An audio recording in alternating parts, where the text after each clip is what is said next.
parents made me raise all my siblings. From age 6, while they collected government money for fake childcare, so when I tried to escape for college, they called CPS on me, but their own lies became the trap that destroyed them. In my family, the eldest daughter was expected to raise every child born after her. Not help with, not babysit, but become their actual mother from the moment they arrived home from the hospital. I changed my first diaper when I was 6 years old. You see, my mother was a former teen mom who treated pregnancy like catching a cold, something that just happened to you. My father worked construction, but somehow his paychecks always disappeared into new tools or nights at the bar. They both came from huge families where this was just how things worked. By the time I was 8, I had 3 siblings under my care. My parents would leave for their date nights while I heated bottles and rocked crying babies. Soon you'll get married and pass the burden on to someone else, my mother would say each time she announced another pregnancy, her eyes landing on me like I was hired help. Fast forward 8 years later, when I turned 14, my mother sat me down at the kitchen table with this formal announcement. She was pregnant again. Nothing new. Except this time, she handed me a notebook labeled Household Schedule, with my name listed as primary caregiver from 6 a.m. to 11 p.m. You're old enough to handle night feedings alone now, she said. My father nodded from his recliner. We canceled your after-school activities. Family comes first. The worst part was when they told me I'd need to get a work permit to buy diapers because they couldn't afford extras. They called it giving me real-world experience. This is what love looks like in our culture, they said. You're so much better with them than we are. My days started at 5:30 a.m., making breakfast for 4 kids while my parents slept in. I fell asleep during a parent-teacher conference once, and my parents told everyone I must be partying. The youngest started calling me mama at the grocery store, and people would give us looks. Then came the breaking point. I'd worked so hard to get a full academic scholarship to my dream college. The acceptance letter arrived on a Tuesday. For once, I wasn't an underage mother. I was just Lisa, a normal girl, going to a normal college. I was in the middle of happy tears when my mother walked in. "I'm pregnant," she yelled. My face dropped. It was twins. That was the same week that my dad decided to be even more neglectful than usual. I had to be the one to hold my mom's hair when she vomited, to massage her feet, to fix her pregnancy cravings, all while taking care of the kids. The counselor called the next week saying I needed to submit final paperwork by 3 p.m. The baby got sick and wouldn't stop screaming. I missed the deadline by 10 minutes. The scholarship was withdrawn for lack of commitment. My parents said college would have been selfish anyway. I started planning my escape in secret, applied to community college and got accepted, got a part-time job at a grocery store and hid my money in a tampon box. My 16-year-old sister Sarah found out but promised to keep quiet. For once, everything was going according to plan. Until my parents found the acceptance letter I'd hidden in my chemistry textbook. My mother cried about all their sacrifices. My father threatened to kick me out if I abandoned the family. I didn't say a word. And the next day, I came home from work to find the house riddled with social workers. Apparently, my parents told them I was the neglectful caregiver who was supposed to be watching everyone. The social worker saw through it, but gave me an impossible choice. Either I stayed as the primary caregiver or my siblings would go into foster care. My parents stood there smirking like they'd won, but I had an ace up my sleeve. Sarah had been recording them on her phone for weeks. The social worker, Ms. Johnson, pulled out her clipboard and started asking questions while my parents stood there with their arms crossed. Sarah slipped her phone into my hand behind her back. I felt the weight of it like a lifeline. "These recordings," I said, my voice steadier than I felt. "They show everything." My mother's face went white. My father stepped forward, grabbing for the phone, but Ms. Johnson held up her hand. "Let's all stay calm. Lisa, can you show me what you have?" I played the first recording. My mother's voice filled the room, clear as day. "Lisa needs to understand her place. She's the oldest girl. This is her job until she gets married and has her own eldest daughter to take over." My father's voice followed. "If she thinks she's going to college instead of raising these kids, she's got another thing coming. We'll make sure of that." The room went silent. My parents exchanged panicked looks. Then my mother did what she always did when cornered. She started crying. "That's taken out of context," she wailed. "Lisa must have edited it with one of those apps. Kids these days can fake anything with technology." My father jumped on that immediately. "She's been unstable lately, talking about abandoning the family. She probably made this up to get attention." Ms. Johnson looked between us, her expression unreadable. "These are serious allegations. We'll need to verify the authenticity of these recordings." "Call Derek," my mother said suddenly. "My nephew Derek works in IT. He can prove these are fake." Within an hour, cousin Derek arrived with his laptop. He was 25 and had always been the family's go-to for computer problems. He listened to the recordings, typed on his computer, then looked up at Ms. Johnson. "Audio manipulation is incredibly easy these days," he said. "There are dozens of apps that can splice conversations together. Without the original files and metadata, there's no way to prove these are real." Sarah's face fell. I felt my heart sink. Of course the family would protect each other. That's what they always did. Ms. Johnson made notes on her clipboard. "I'll need to investigate further. In the meantime, the children will remain in the home under the current arrangement." After she left, my parents' masks dropped completely. My mother grabbed my arm hard enough to leave marks. "You think you're so smart? We're calling a family meeting. Let's see what Grandma Helen thinks about you trying to destroy this family." The next morning, our house filled with relatives. Grandma Helen sat in the living room like a queen holding court. She was my mother's mother, the matriarch who had raised 12 children and believed suffering built character. "I hear you've been making trouble," she said when she saw me. "Recording your parents like some kind of spy. In my day, children who disrespected their elders got the belt." My aunts nodded in agreement. Uncle Tony, the lawyer, sat beside her taking notes. My mother had already called him about representing them if things escalated. "Lisa's always been difficult," my mother said, dabbing at her eyes. "We've tried everything. We even found a counselor friend who's been documenting her behavior issues." She produced a folder full of papers. I recognized the letterhead from Mrs. Patterson's counseling practice. She and my mother had gone to high school together. The papers claimed I showed signs of severe attachment disorder, oppositional defiance, and pathological lying. These are fake, I protested, but Grandma Helen silenced me with a look. Children who won't fulfill their family duties are sick in the head, she declared. Your mother did her duty. I did mine. Every woman in this family has done theirs. You think you're special? The family split into camps over the next few days. A few cousins privately told me they understood, but none would speak up publicly. Most sided with my parents. Family tradition was sacred. Breaking it meant betraying everything they stood for. My parents filed paperwork with the court claiming I was mentally unstable and had been turning the younger children against them. They wanted emergency custody formally transferred to them with me barred from any caretaking roles. The irony wasn't lost on me. You're going to regret this, my father said that night. We've given you everything. A roof over your head, food, a purpose, and this is how you repay us? The locks were changed the next morning. I came home from my shift at the grocery store to find my key didn't work. My clothes were in garbage bags on the lawn. The restraining order was taped to the front door. They'd claimed I'd threatened them during the family meeting. Sarah watched from her bedroom window, tears streaming down her face. She held up her phone, mouthing, I'm recording. But what good would that do when the whole family was against us? I slept in my car that night, parked behind the grocery store. My manager found me the next morning when he came to open up. I begged him not to say anything. I needed this job more than ever now, but word traveled fast in our small town. By the end of the week, 3 of my father's construction crew buddies had come by the store. They didn't say anything directly, just stood in my checkout line, buying single items, making comments about ungrateful children who didn't appreciate their parents' sacrifices. My manager called me into his office the next day. I'm sorry, Lisa, but we've been getting complaints. Customers say you seem distracted, that you're making mistakes. With everything going on, maybe it's best if you take some time off. Please, I begged. I need this job. I don't have anywhere else to go. He looked uncomfortable. It's just temporary, until things settle down with your family situation. But we both knew it wasn't temporary. In a small town where my father's crew did half the construction work, crossing him meant consequences. I spent the next 2 nights in my car before the women's shelter finally had a bed. The intake worker looked at my restraining order and frowned. Your parents filed this? Against their own daughter? I nodded, too exhausted to explain. The shelter was loud and crowded, but it was better than my car. I had a bed, a locker for my things, and access to a shower. I could figure out the rest later. The family court hearing was set for the following week. My parents had Uncle Tony representing them pro bono. I had no one. Legal aid said I didn't qualify since technically I wasn't the one seeking custody. The morning of the hearing, I put on my best clothes, wrinkled from being stored in my car. Sarah texted me, they've been coaching the kids all week. I'm sorry. I walked into the courtroom to find my parents looking like model citizens. My mother wore a conservative dress, my father a suit I'd never seen before. They'd brought character witnesses from their jobs. My mother's supervisor from the dental office where she worked part-time. My father's foreman. Even Mrs. Patterson was there with her fake therapy notes. Your Honor, Uncle Tony began, my clients are hardworking parents doing their best with a troubled teenager. Lisa has always had difficulty accepting authority. These recordings she claims to have are clearly fabricated, as our IT expert will testify. Derek took the stand and repeated his claims about audio manipulation. He showed the judge examples of apps that could create fake conversations. He was smooth, professional, believable. Then my parents testified. They painted a picture of a rebellious daughter who resented having younger siblings, who made up stories for attention, who had threatened to destroy the family if she didn't get her way. We love all our children equally, my mother said, tears rolling down her cheeks. But Lisa has always been different, difficult. We've tried so hard to help her. When it was my turn to speak, I felt like I was drowning. Every word I said sounded weak compared to their prepared statements. I tried to explain about the years of caretaking, the missed opportunities, the parentification, but without proof, it was my word against theirs. Where are these recordings now? The judge asked. My sister has them, I said. Sarah, she's been documenting everything. Your 16-year-old sister? The judge looked skeptical. The one your parents claim you've been manipulating? Sarah was called to testify. She walked in looking smaller than usual, her hands shaking. Our parents stared at her from their table. Uncle Tony smiled at her like a shark. Sarah, he began gently, has your sister Lisa been asking you to record your parents? Sarah glanced at me, then at our parents. She didn't ask me to. I did it on my own. But she knew about it? She encouraged it?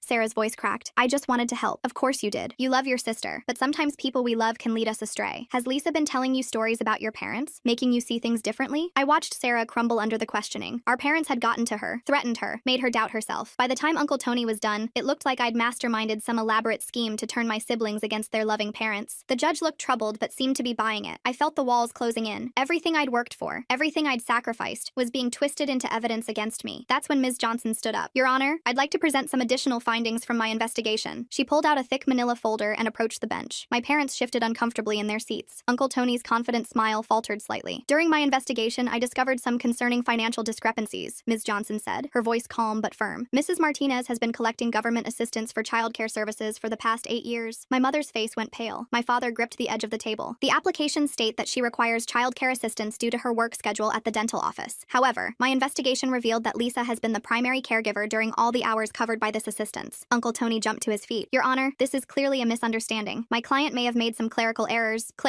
that total over $20,000 in fraudulent claims, Ms. Johnson interrupted. interrupted. She produced photocopies of the applications, each one signed by Mrs. Martinez, claiming she was paying for professional childcare services. The judge leaned forward, suddenly very interested. Ms. Johnson, are you suggesting welfare fraud? That's exactly what I'm suggesting, Your Honor. Furthermore, Mr. Martinez has been claiming Lisa as a dependent on his taxes, while simultaneously requiring her to work to support the household. He's been collecting child tax credits for a child who was functioning as an unpaid nanny and contributing financially to the family. My father stood up so fast his chair scraped against the floor. This is ridiculous. We've supported Lisa her entire life. Sit down, Mr. Martinez, the judge ordered sharply. Ms. Johnson, do you have documentation to support these claims? Ms. Johnson nodded and handed over more papers. Bank records showing deposits from government assistance programs, tax returns showing dependent claims, and most tellingly, security footage from the benefits office showing Mrs. Martinez signing these applications herself. My mother started sobbing loudly, not the calculated tears from earlier, but genuine panic. We were just trying to make ends meet. Construction work is seasonal. We needed help. Then why force your daughter to provide free childcare while collecting money meant to pay for that exact service? The judge asked. Uncle Tony tried to salvage the situation. Your Honor, even if there were some financial irregularities, that doesn't negate the fact that Lisa has been exhibiting concerning behavior. The recordings are still suspicious and, actually, Ms. Johnson interrupted again, I had those recordings analyzed by an independent audio forensics expert, not someone related to the family. She glanced pointedly at Derek, who suddenly found the floor very interesting. They're authentic. No signs of manipulation or editing. The judge's expression hardened. Mr. Tony, were you aware that your expert witness was a family member when you presented him as an objective professional? Uncle Tony's mouth opened and closed like a fish.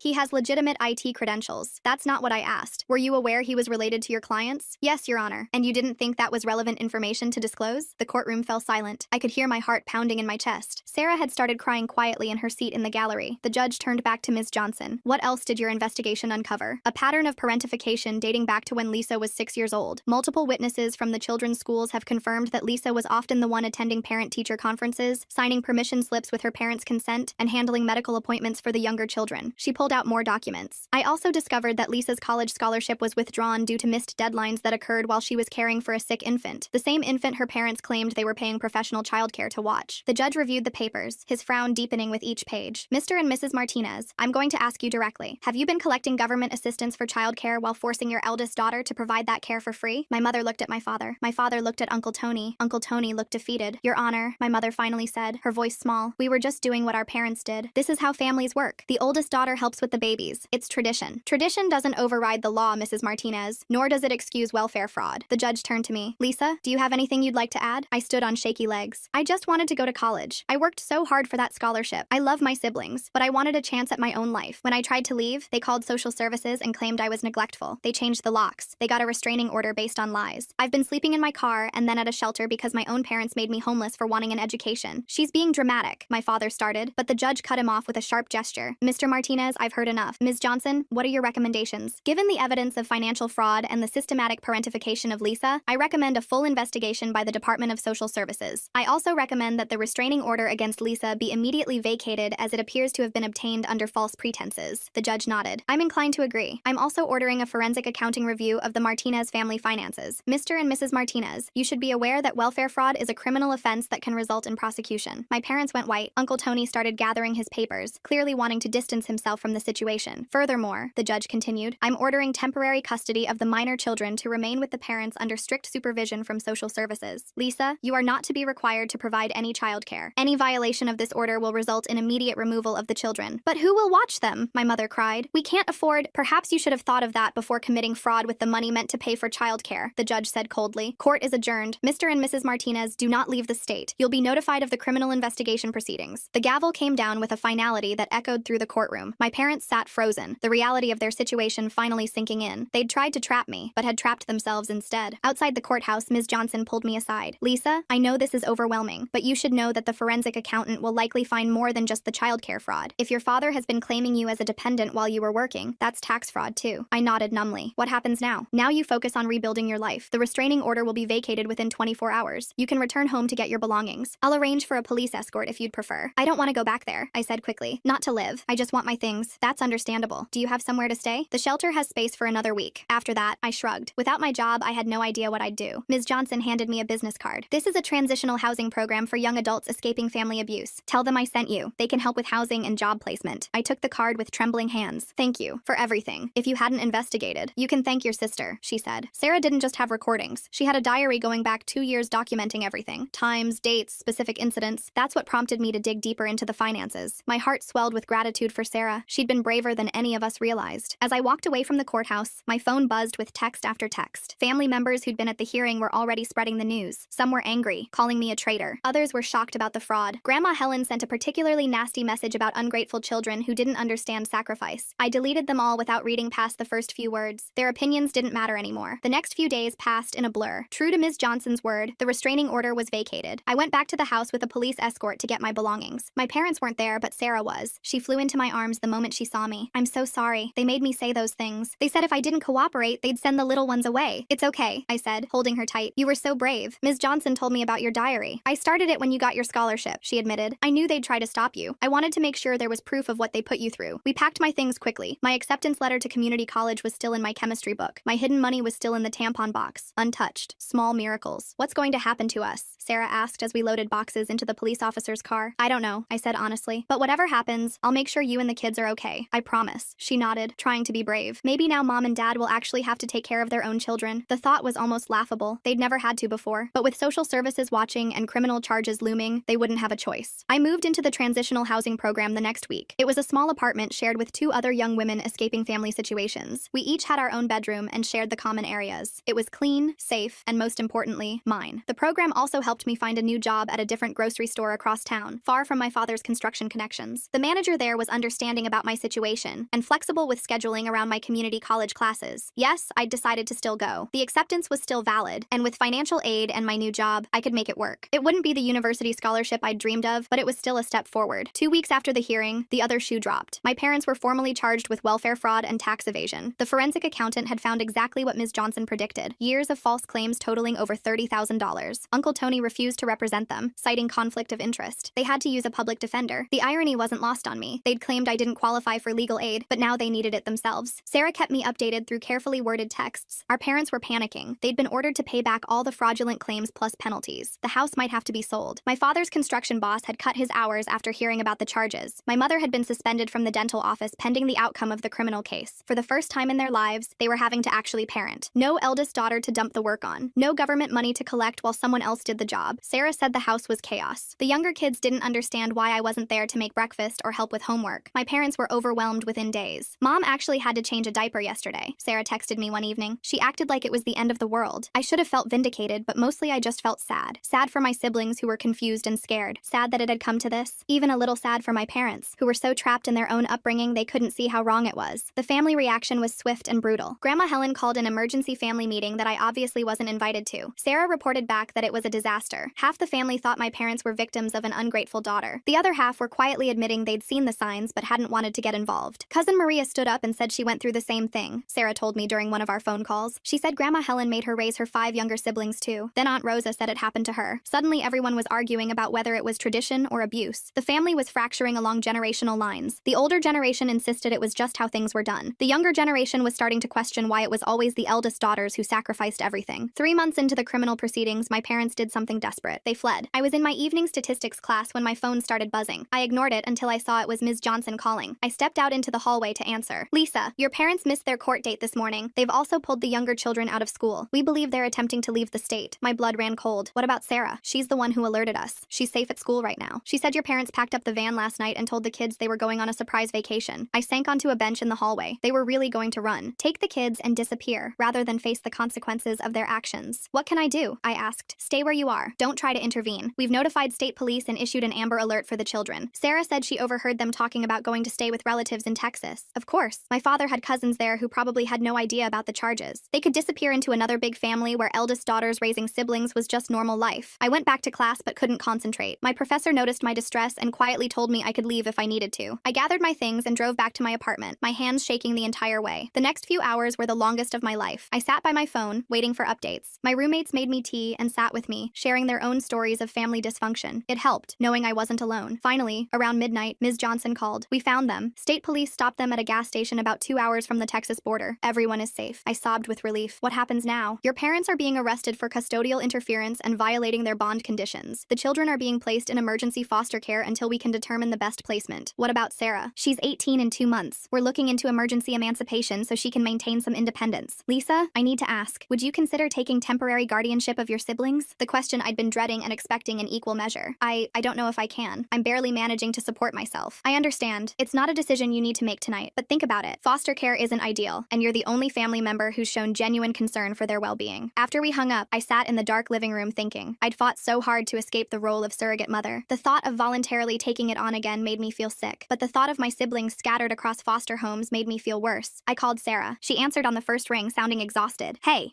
are you okay? Yeah, I'm at the police station. They're being really nice. They gave me hot chocolate. Ms. Johnson said they're looking into emancipating you early. Yeah, she mentioned that. Sarah paused. She also asked if I thought you'd take the kids. What do you think I should do? Sarah was quiet for a long moment. I think you should do whatever keeps you safe and healthy. You've sacrificed enough for this family. But, she trailed off. But maybe we could do it differently. Together. Not like before where you did everything, but like actual sisters helping each other. I could get a part-time job. We could apply for assistance, the legal kind. Make sure the kids get therapy to deal with everything. Break the cycle for real. I closed my eyes, feeling the weight of the decision. It would mean giving up the dorms, finding a bigger place, putting some dreams on hold again, or maybe just dreaming differently, Sarah said softly. College during the day, homework help at night, soccer practice and PTA meetings, normal family stuff, but where everyone pitches in, where the kids see what a real family looks like. She was painting a picture I'd never dared imagine. A family where responsibility was shared, where love didn't mean sacrifice, where we could heal together. Can I think about it? I asked. Of course, but Lisa, whatever you decide, I'm proud of you. You stood up to them. You broke free. That took more courage than any of us had. The next morning, I met with Ms. Johnson and a family court advocate. They laid out what temporary guardianship would entail. Financial assistance was available. The kids would get counseling. Sarah would be emancipated and could be a co-guardian. We'd have support from social services. Your parents will likely get prison time, the advocate explained. 2 to 3 years based on the charges. The kids need stability during that time. Foster care can provide that, but family placement is always preferred if it's healthy. I thought about my siblings. The 8-year-old who'd stopped talking to me after our parents' manipulation. The twins who were probably so confused. The baby who'd called me mama before I taught him my real name. What about Grandma Helen? I asked. Won't she try to get custody? Ms. Johnson shook her head. She's been deemed unfit due to her age, and the fact that she knew about the parentification and encouraged it. Several family members have come forward with their own stories after your case became known. She's facing her own investigation now. The dominoes were falling throughout the family. The secret everyone had kept for generations was finally in the light. If I say yes, I said slowly, I need guarantees. The kids get therapy. Sarah and I get family counseling to learn how to do this right. Financial support for housing and childcare. Real childcare, not me missing classes. And help navigating college with this responsibility. All of that can be arranged, the advocate assured me. We want this to succeed if you choose to do it. The goal is to break the cycle, not perpetuate it. I asked for one more day to decide. That evening, I sat with my roommates and talked it through. They'd both escaped abusive families and understood the weight of what I was considering. The question is, one of them said, can you live with either decision? If you take them, can you handle the responsibility without losing yourself? If you don't, can you handle the guilt? It was a fair question. I'd spent so long being forced into motherhood that I didn't know if I could choose it freely. But maybe that was the point. This time, it would be a choice. That night, I made a list. Pros and cons. Dreams deferred versus siblings scattered. The life I'd planned versus the family I could build. By morning, I had my answer. I called Ms. Johnson. I'll do it, but only with Sarah as co-guardian and all the support we discussed. I'll start the paperwork. Lisa, I want you to know how proud I am of you. Not just for taking this on, but for setting boundaries and asking for help. That's what breaking the cycle looks like. The next few weeks were a whirlwind. Court hearings for guardianship, apartment hunting with a social worker, meetings with the kids' teachers and counselors, setting up therapy schedules, learning about trauma-informed parenting. My parents' criminal trial was set for the following month. They were being held without bail after the flight attempt. I hadn't spoken to them since the first hearing, and I didn't plan to. Some bridges were meant to stay burned. The day I got guardianship was surreal. The judge made it clear this was temporary, pending my parents' criminal trial and sentencing. But for now, I was legally responsible for my siblings. This time, with support and resources, and my own choice backing it up. Sarah and I moved into a 4-bedroom apartment subsidized by the Family Assistance Program. It was in a better school district, close to both my community college and Sarah's high school. We spent a weekend painting bedrooms and assembling furniture, trying to make it feel like home. The kids were brought over on a Tuesday afternoon. They looked shell-shocked, clutching garbage bags of hastily packed belongings. The 8-year-old wouldn't meet my eyes. The twins hid behind the social worker. The toddler reached for me instinctively, then pulled back, confused. Hey guys, I said, kneeling to their level. I know this is scary and confusing, but Sarah and I are going to take care of you for a while, okay? This is your new home. Why can't we go home? One of the twins asked. Because mom and dad made some bad choices and have to face consequences, Sarah said gently. But we're going to be okay, all of us together. It wasn't easy. The first week was rough. Tantrums and tears and questions I didn't know how to answer. The 8-year-old finally broke down and admitted our parents had told him I was trying to steal them away. It took patient explanation from his therapist to help him understand the truth. But slowly, we found a rhythm. Sarah and I split the morning routine. I handled breakfast while she got the little ones dressed. We hired a real babysitter for the hours between school and when one of us could be home. The kids did homework at the kitchen table while I cooked dinner. Sarah helped with baths and bedtime while I studied. It wasn't the college experience I'd dreamed of. No dorm parties or late-night study sessions in the library. But it was real. It was mine. It was ours. The community college professors were understanding about my situation. Several had been through similar experiences and offered extensions happens when family court dates conflicted with exams. My grades stayed strong, even with the chaos at home. 3 months into our new arrangement, something beautiful happened. I was making dinner when the toddler tugged on my shirt. "Lisa," he said, using my actual name. "Can I help?" I handed him a wooden spoon to stir the pot, keeping my hand over his to guide him. "Good job, buddy. I love you, Lisa," he said matter-of-factly, then toddled off to play with his blocks. Sarah caught my eye from across the kitchen where she was helping with math homework. We both had tears in our eyes. This was what love was supposed to look like. Not obligation or tradition or guilt, just choice and care and building something better. My parents' trial began the following week. Sarah and I agreed to keep the kids home that day, not wanting them to see their parents in orange jumpsuits and shackles. But we watched the news coverage that night after they were asleep. Both parents pleaded guilty to reduce charges in exchange for lighter sentences. 2 years for the fraud, 3 years probation after. They'd have to pay restitution and attend parenting classes if they wanted any chance of regaining custody after release. "Do you think they'll try?" Sarah asked as we turned off the TV. "I don't know," I admitted. "Maybe prison will change them. Maybe they'll realize what they lost. Or maybe they'll come out angry and try to go back to how things were. We'll be ready either way," Sarah said firmly. "The kids are in therapy. We're documenting everything. We're doing this right." She was right. We had 2 years to establish a stable, healthy home. 2 years to help the kids heal. 2 years to prove that the cycle could be broken. I thought about the scholarship I'd lost, the dorm room I'd never sleep in, the traditional college experience that had slipped away. But sitting in our living room, listening to Sarah quiz herself for a history test while I worked on calculus problems, I realized I hadn't lost my dreams. They'd just taken a different shape. I was still going to graduate, still going to transfer to a 4-year university. It would take longer, be harder, require more juggling, but I'd have something else too. A family I'd chosen to build, siblings who knew they were loved without conditions, a sister who stood beside me as an equal partner. The cycle our grandmother had perpetuated, that our mother had continued, stopped with us. Sarah and I would make mistakes, certainly, but we'd never tell the kids that sacrifice was love. We'd never make them choose between their dreams and their family. We'd show them that both were possible, with help and boundaries and the courage to do things differently. As I closed my textbook for the night, I felt something I hadn't experienced in years: hope. Not just for my own future, but for all of ours. We were writing a new story, one page at a time. The sentencing hearing arrived faster than expected. Sarah and I sat in the back row, watching our parents stand before the judge in their orange jumpsuits. They looked smaller somehow, diminished by months of legal proceedings and the weight of their choices. The prosecutor laid out the case methodically. $32,000 in fraudulent welfare claims, 8 years of tax fraud, child endangerment through parentification, custodial interference, flight to avoid prosecution. Each charge carried its own penalty. My mother's public defender tried to argue for leniency, citing their difficult upbringing and financial hardship, but the judge wasn't having it. She'd reviewed all the evidence, including Sarah's diary and the recordings that Derek had tried to discredit. "Mr. and Mrs. Martinez," the judge said, her voice stern, "you systematically exploited your eldest daughter for nearly a decade. You collected government funds meant for her care while forcing her to provide that care herself. When she tried to pursue education, you sabotaged her opportunities. When she sought independence, you used the legal system to punish her." My father's jaw clenched. My mother stared at the floor. "I'm sentencing you each to 24 months in state prison, followed by 3 years of supervised probation. You will pay full restitution of $32,000 plus penalties. Upon release, you must complete a court-approved parenting program before any consideration of custody restoration." The gavel came down. My parents were led away without looking back at us. I felt Sarah's hand slip into mine, squeezing tight. Outside the courthouse, Ms. Johnson met us with paperwork. "The permanent guardianship hearing is next month. Given your parents' sentences and the stability you've provided, I expect it to go smoothly." That afternoon, I picked up the kids from school. The 8-year-old Marcus had started talking to me again after months of therapy. The twins, Rosa and Elena, ran to the car chattering about their art projects. Little Gabriel, now 3, insisted on showing me the dinosaur sticker his teacher had given him. "Where were you and Sarah this morning?" Marcus asked as we drove home. I'd learned honesty worked better than evasion. "We were at court. Your mom and dad got their sentences today." "How long?" His voice was small. 2 years. "But you'll be able to visit them if you want to, when they're ready." He nodded, processing this. "Will we still live with you?" "As long as you need to. Sarah and I aren't going anywhere." That evening, while Sarah helped with homework and I prepared dinner, my phone rang. Unknown number. I almost didn't answer, but something made me pick up. "Is this Lisa Martinez?" The voice was unfamiliar, professional. "Yes, this is Victoria Chen from the County Community Foundation. We received your application for the Returning Student Scholarship. I'm pleased to inform you that you've been selected as one of this year's recipients." I nearly dropped the phone. I'd applied on a whim, encouraged by my English professor who'd noticed my situation. The scholarship would cover my remaining community college expenses and help with the transfer to a 4-year university. The committee was particularly moved by your essay about breaking generational cycles while maintaining family bonds. Victoria continued, "The award ceremony is next week if you're able to attend." After hanging up, I stood in the kitchen, overwhelmed. Sarah noticed first. "What's wrong?" she asked, abandoning the math worksheet. "Nothing's wrong. I got the scholarship, the one Professor Martinez told me about." Sarah squealed and hugged me tight. The kids looked up from their activities, confused but catching our excitement. "Does this mean you're going away?" Gabriel asked, his lower lip trembling. I knelt down to his level. "No, buddy. It means I can finish school here and then go to a bigger school nearby. I'll still be home every night." The scholarship ceremony was small, held in the community college library. 20 returning students, each with their own story of perseverance. I wore my best dress, the one I'd bought secondhand for court appearances. Sarah and the kids sat in the front row, Gabriel waving enthusiastically every time I looked their way. When they called my name, I walked to the podium on shaky legs. The scholarship coordinator handed me the certificate and an envelope containing the first installment. It wasn't a fortune, but it was enough. Enough to stop worrying about choosing between textbooks and groceries. Enough to hire a reliable babysitter for evening classes. Enough to believe that dreams deferred weren't always dreams denied. 2 weeks later, Grandma Helen died. The call came from Aunt Rosa, her voice carefully neutral. The funeral is Saturday. You should know that some family members don't think you should come. I understand, I said, and I did. The family fracture that had started with my case had never healed. Half of them still believed I'd destroyed a sacred tradition. The other half had started questioning everything they'd been taught about family obligations. Sarah and I discussed it that night after the kids were asleep. I want to go, she said. Not for her, but for closure, to see that it's really over. We arranged for the kids to stay with a respite care family for the day. The funeral was held at the same church where I'd been baptized, where I'd spent countless Sundays wrestling with younger siblings while my parents dozed in the pew. The reception hall was thick with tension. Conversation stopped when we entered. Some relatives turned their backs. Others nodded acknowledgement. Cousin Maria approached first, her own eldest daughter at her side. I've been thinking about what you did, she said quietly. My Isabella is 15 now. I've been making her help with her siblings the same way. She trailed off, glancing at her daughter. We're going to do things differently. One by one, other cousins approached, some to condemn, others to confess their own struggles. The generational divide was stark. The older relatives spoke of duty and sacrifice. The younger ones whispered about dreams abandoned and childhoods lost. Uncle Tony cornered me near the coffee station. You destroyed this family, he said, his voice low and venomous. Your parents are in prison because of you. They're in prison because they committed fraud, I replied calmly. I just told the truth. He stormed off, but not before I caught the doubt in his eyes. Even he was beginning to question the narrative he'd helped construct. As we left, I noticed Derek standing by his car, looking uncomfortable. He approached hesitantly. Lisa, I need to apologize. What I did in court, lying about those recordings. My mom pressured me, said family comes first, but he shrugged helplessly. I've got a daughter now. Made me think about what kind of family traditions I want to pass on. I nodded, not offering forgiveness, but acknowledging his words. Some bridges could be rebuilt. Others were better left as rubble. The permanent guardianship hearing went smoothly, as Ms. Johnson had predicted. Our parents didn't contest it, perhaps finally understanding that their choices had consequences. The judge praised the stable home Sarah and I had created, noting the children's improved school performance and emotional well-being. Spring semester brought new challenges. I'd registered for 18 credits, determined to graduate on time despite everything. Sarah juggled her senior year of high school with part-time work at a local bakery. We tag-teamed childcare duties with military precision, our shared calendar color-coded and constantly updated. The hardest part was helping the kids process their trauma. Marcus had nightmares about being taken away again. The twins wet the bed when stressed. Gabriel clung to us constantly, afraid we'd disappear like his parents had. Their therapist, Dr. Cassandra Williams, became our lifeline. She taught us about trauma responses and attachment repair. Slowly, painfully, we learned to be the stable, predictable presence the kids needed. Healing isn't linear, she reminded us during one particularly difficult week when Marcus had refused to go to school, and the twins had been caught stealing snacks to hide in their room. They're testing whether you'll abandon them when things get hard. We didn't abandon them. We showed up day after day, even when exhaustion made our bones ache and stress gave us matching tension headaches.